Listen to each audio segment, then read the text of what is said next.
안녕하세요. Q&A 소프트 서정현 대표입니다. 저희 서비스를 지금까지 이용해주신 분들한테 제가 하락장 초입기와 그리고 이번 연도 초에도 말씀을 드렸잖아요. 분명히 이 서비스를 계속해서 믿고 이용해주신 분들한테 반드시 우상향으로 보답을 드린다고 말씀을 드렸고, 그렇기 때문에 이 영상을 다시 제작을 하였습니다. 일단 전체적으로 이 시장에 대해서 AI가 어떻게 보고 있길래 계속해서 이제 그 주식의 비중을 아예 0%로 만들지 않느냐, 뭐 이런 얘기를 들었어요. 왜냐하면 지금 언론에서 워낙 그 공포 분위기를 많이 조성을 하잖아요. 근데 투자의 격언은 되게 쉬워요. 사람들이 공포 얘기할 때 사실인 게 가장 좋아요. 그러니까 언론은 그 공포를 얘기를 할 때요, 그게 언론이 얘기를 하고 싶어서 공포를 얘기한다기보단 그 공포에 대해서 투자자들이 많이 공포에 질려 있고 그 공포에 대한 내용에 대해서 관심이 많을 때 언론은 얘기를 해요. 그러니까 잘 생각을 해보시면, 우리가 어떤 제품을 팔 때 사람들이 많이 사고 싶어하는 제품을 내놓잖아요. 그거랑 같아요. 언론도 사람들이 많이 관심 있을 만한 주제로 움직이거든요. 그렇기 때문에 공포에 사라, 뭐 이런 얘기가 있는 게 굉장히 합리적인 투자 전략이거든요. 그래서 제가 말씀드리고 싶은 건, 너무 매크로의 그런 공포, 그리고 그렇게 사람들이 트래픽이 몰리는 그런 주제에 너무 관심을 갖고 의사결정을 하시기보다 전체적으로 이제 자산을 배분해가지고 주식이라는 자산의 일정 부분을 계속해서 투자하고, 그리고 이 Q&A 소프트가 지금까지는 항상 그 코스피보다 우수한 성과를 내드렸잖아요. 그러니까 냈던 그 레코드를 계속해서 보여드렸으니까 그걸 믿고 계속해서 이제 코스피보다, 시장보다 우수한 성과를 쌓아가면은 굉장히 다른 투자보다 우수한 그 투자 포지션을 가질 수 있는 거죠. 그래도 지금 멘탈 관리를 위해서 어떤 시그널을 보면서 내가 멘탈을 관리해야 될지에 대해서 생각이 드시는 분들이 분명히 계실 거라 제가 이 영상을 제작을 했습니다. 일단 작년 재무제표를 기반으로 일단 이제 리밸런싱이 진행되는 거는 어느 정도 대부분 이용하시는 분들은 확인하셨을 것 같고, 제가 계속해서 약속을 드리는 건 저희가 이제 저를 믿고, 그리고 저희 회사를 믿고 가입해 주신 분들한테는 절대로 중간에 실망시켜드리지 않게 최대한 최선을 다해가지고 이제 서비스에 만족하시는 구간까지 분명히 서비스를 제공하는 걸 다시 한번 약속을 드리겠습니다. 그러면 지금 마인드셋을 어떻게 가지는 게 좋냐, 그거에 대해서 명확하게 말씀을 드릴게요. 일단 매크로 뷰에 대해서 너무 보시질 않는 걸 권장을 드리는데, 그래도 본다면은 한 가지에 대해서 조금 말씀을 드려볼게요. 전체적으로 모든 나라의 그 통화, 우리가 신용화폐를 써요. 그 신용화폐라는 거는 어떤 무언가에도 보증이 되지 않는 화폐거든요. 우리가 가진 돈은 사실은 어떤 무언가에도 보증이 되지 않고 있어요. 그냥 정부만 그 가치를 어느 정도 보장을 하는 건데, 말씀드린 것처럼 어느 정도 보장이 되는 거고, 그거의 가치를 계속 흔들 수 있는 거는 사실 이제 각국의 중앙은행이고, 가장 그 중앙은행들을 움직이는데 결정적인 역할을 하는 건 이 페드, 연방준비제도 이사회예요. 사실 이거 원본은 영어인데 제가 한국어가 더 익숙하니까 사람들이 이거 이용하시는 고객분들도 한국어가 더 익숙하실 테니까 제가 번역을 해가지고 이렇게 띄워놓을게요. 그러니까 코로나 때 경기가 되게, 실물 경제를 참여하셨던 분들은 아실 텐데 경기가 되게 안 좋았어요. 코로나 때 근데 그걸 어떻게 극복을 했었죠? 금리를 이제 인하하면서 이렇게 유동성을 엄청나게 풀었죠. 여기 보시면은 유동성이 거의 2배가 됐잖아요. 유동성을 엄청나게 풀었는데, 최근에 아시는 것처럼 이제 금리를 엄청나게 높이면서 2022년 3월부터 현재 최근까지 이제 10배 가까이 금리를 띄우면서 이 유동성을 이제 축소를 했었습니다. 이렇게 유동성을 축소했는데 최근에 보면은 다시 유동성이 늘었죠. 이 연준의 대차대표가 늘었습니다. 근데 이거를 자세한 계정으로 까보면은 이게 진짜 유동성을 푼 건지 아닌지에 대해서는 사실은 보는 관점에 따라서 달라요.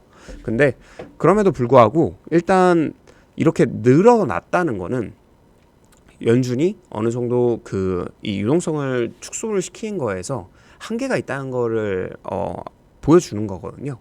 그러니까 이게 무슨 말이냐면, 연준은 그 인플레이션을 잡아야 된다는 그 목적도 있지만 그 금융 시스템을 보호를 해야 돼요. 금융 시스템이 만약에 무너지면 그 신용의 전체 시스템이 다 무너지는 거거든요. 그냥 자본주의가 무너지는 거나 다름이 없다라고 보시면 돼요.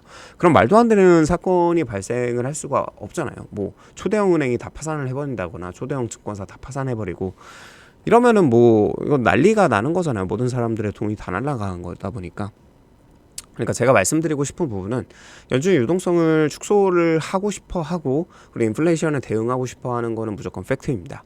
무조건 사실이지만 거기에는 항상 한계는 존재한다. 이미 한번 풀어버린 물을 담을 수 있는 거는 한계가 존재. 그러니까 우리가 물을 엎질렀어요. 물을 엎질른 거에서 물을 다시 담을 수 있는 거 한계가 존재하잖아요. 그거랑 똑같다고 봐주시면 돼요. 그래서 제가 계속해서 말씀드리는 건 너무 그 거시장의 방향성을 예측해가지고 움직이려는 태도를 취한다기보단 계속해서 시장을 이겨나가는 그런 퍼포먼스를 쌓아가고 자본주의가 결국엔 우상향할 수밖에 없다는 걸 믿으면서 계속해서 이제 전체적인 포트폴리오를 잘 관리해 나가시면 무조건 우수한 성과를 낼 수 있다. 내가 성과를 내고 몇 년 뒤에 돌아봤을 때 내가 다른 투자들보다 압도적으로 잘했구나 이 생각이 든다는 걸 제가 확실하게 말씀을 드리고 싶습니다.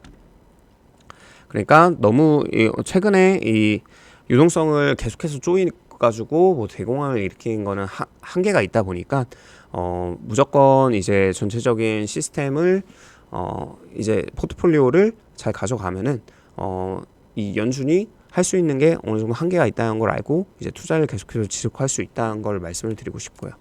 그리고 여기서부터 이제 코스피가 계속해서 지금까지 빠져왔잖아요. 거의 한 2년, 만 2년에 가까워지고 있습니다.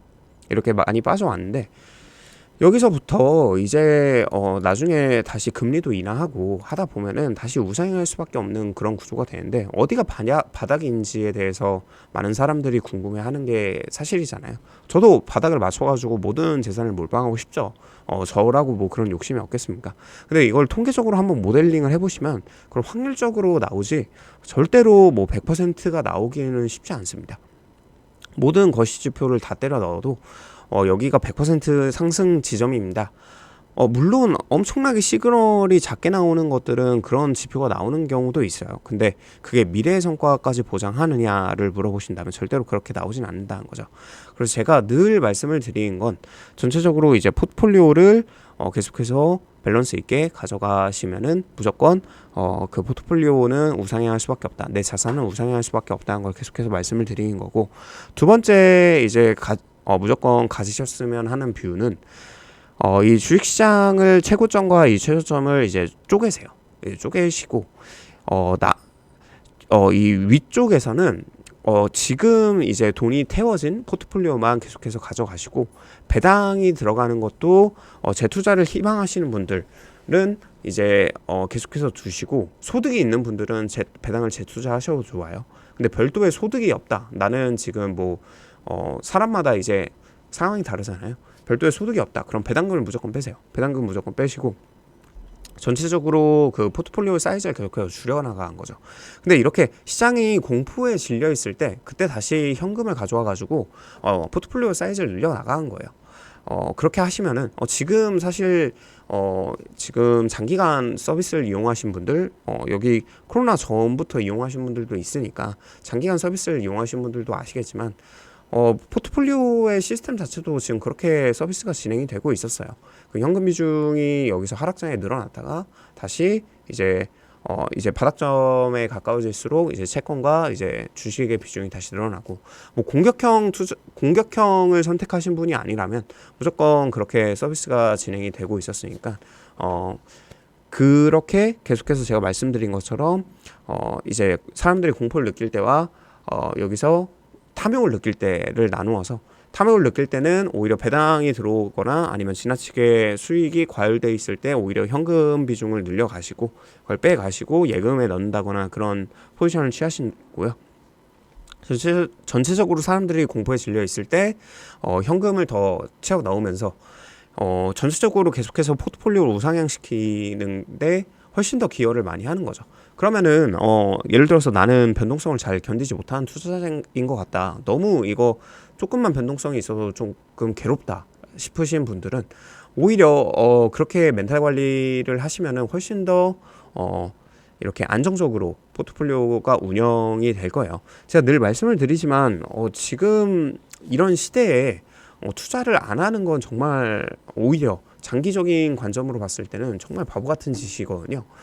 그러니까 투자에 대한 포지션은 늘 관심을 가지시고 늘 이렇게 자본주의에 살고 계시다 보니까 무조건 포지션을 가지고 계시는 게 좋고, 항상 첫 번째 목표는 이 시장을 이기자, 그리고 남들이 공포를 느낄 때 투자의 포지션을 늘리자, 이 두 가지만 기억하셔도 정말 나중에 우수한 결과를 가지고 내가 그때 이 포트폴리오 서비스 이용을 정말 잘했구나, 이 클라우드를 임대하는 방식이지만 이 클라우드를 임대하는 그런 서비스를 잘 이용했구나, 이런 거를 포트폴리오 그러니까 다시 설명을 드리자면, 금융 포트폴리오 서비스를 인공지능이 만들어주는 그런 서비스를 잘 이용했구나, 이런 생각이 분명히 드실 거예요. 제가 그건 장담 드릴 수 있고, 사람들이 공포를 느낄 때 항상 현금 비중을 조금씩 늘려가라, 그리고 바닥을 너무 예측하지 마라, 이걸 꼭 다시 한번 말씀을 드리고 싶었습니다.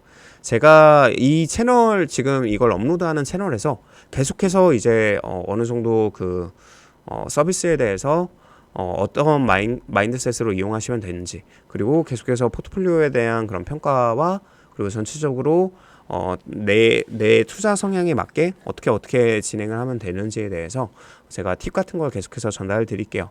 그리고 이 매크로에 대해서도 계속 같이 내용을 전달 드릴 테니까 너무 유튜브나 뉴스에 너무 흔들리지 마세요.